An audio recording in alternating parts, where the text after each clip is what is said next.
President Obama says he was surprised by the rise of ISIS. Watch this.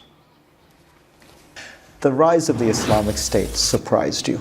It took you by surprise. It took the administration by surprise. The ability of ISIL to initiate major land offensives, that was not on my intelligence radar screen.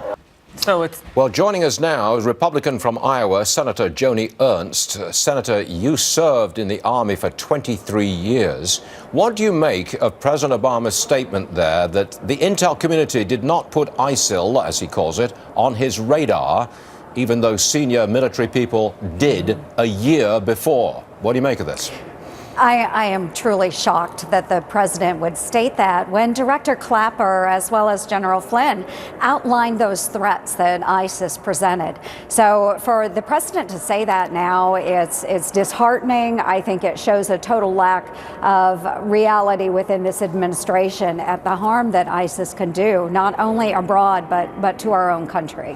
Now, the left is, they say, really kind of uncomfortable about Generals Michael Flynn, Mattis and Kelly all being picked to be in the Trump cabinet. 3 generals in the cabinet. We've not seen this before.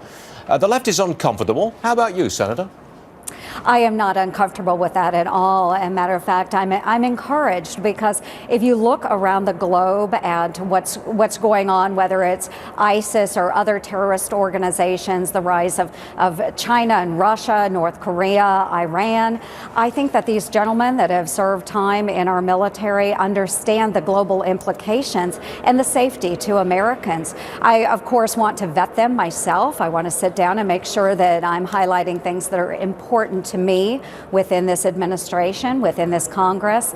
But I think it shows a true understanding from the Trump administration that there are threats that exist out there. We need to handle those threats because in the past 8 years, we have had an administration that simply either doesn't care or has downplayed the threats to Americans. So I'm very encouraged. The president-elect comes to your state, Iowa. I believe he's going to Des Moines tonight. You're going to welcome him. But here's my question. Has the Republican Party now united behind Donald Trump? Because it was split before the election. Has it united now? I think it has united, and we saw this in Iowa. Once we had Donald Trump as our nominee, we all came together. We supported Donald Trump through thick and thin. We know that this is going to be a strong administration, bringing voice to thousands and millions, actually, of Americans as they spoke out during this past election cycle. So it is really exciting. Republicans are encouraged. Matter of fact, there's a lot of folks that are encouraged, not just Republicans. I've heard from Iowans already at the level of optimism. Governor Branstad will become ambassador to China. I believe that means that Iowa will now get a female governor of Iowa. Is that accurate, ma'am?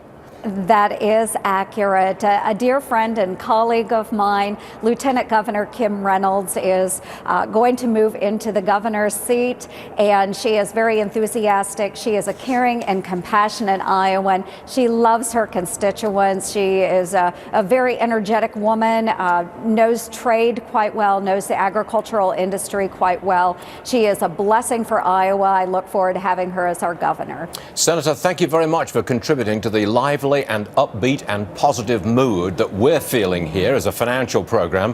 Welcome to the show. It's great to have you.